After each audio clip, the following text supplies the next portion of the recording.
Modding is one of the most important things in the gaming industry that sadly has been forgotten in recent time.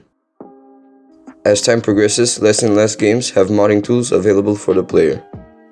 Modding is a term used for many stuff, but in this video we'll be using it for video games, which is short for modification, which is the process of alteration by players or fans of one or more aspects of a video game, such as how it looks and behaves. So in short, modding means changing how the game looks and how it plays, with the tools given to you by the creator of the game. Back in the early 2000s, modding was booming. It was literally everywhere. And that is mostly thanks to one big company, which is still active to this day, Valve. Valve was one of the biggest companies in the early 2000s, mostly thanks to their huge success for their first project, Half-Life, which used a modified Quake engine. After the huge success of Half-Life, people started to make mods for the game.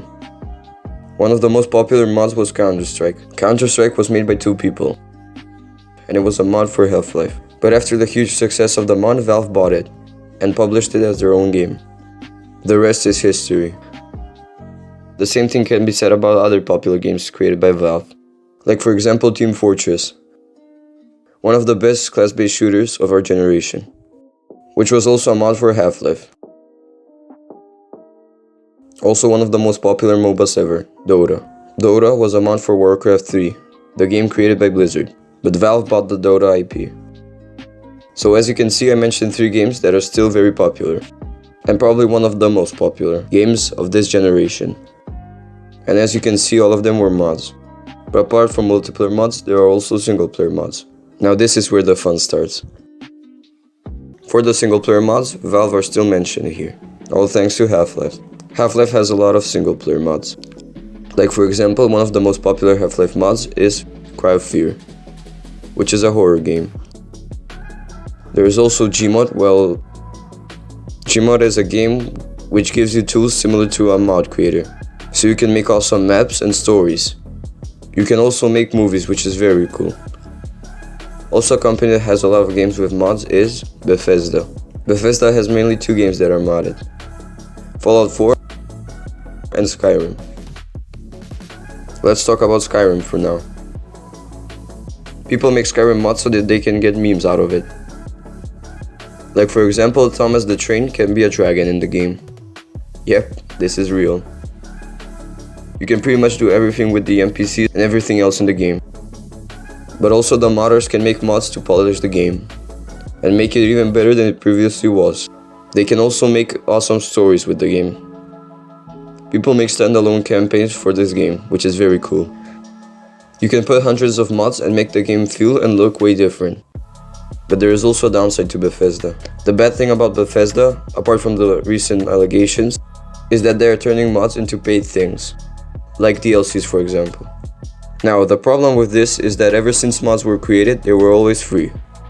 But what Bethesda is trying to do is turn mods into paid things, which is a very bad way of showcasing awesome mods for the game. The same thing happened with Mojang and Minecraft for the console versions. You will have to buy Minecons to buy maps and skins. But in the PC version, you can download skins and maps for free. This is why companies like Bethesda get a lot of hate. Also, a big problem with modding is, well, how can I put this? There isn't a lot of modding in recent years. Yep, back in the early 2000s, there were a lot of mods. But nowadays, you can rarely see a game that has good mod support, or even mod support at all. Well, I mean, maybe you can count Roblox, but in my opinion, it's just a game engine, not a mod tool.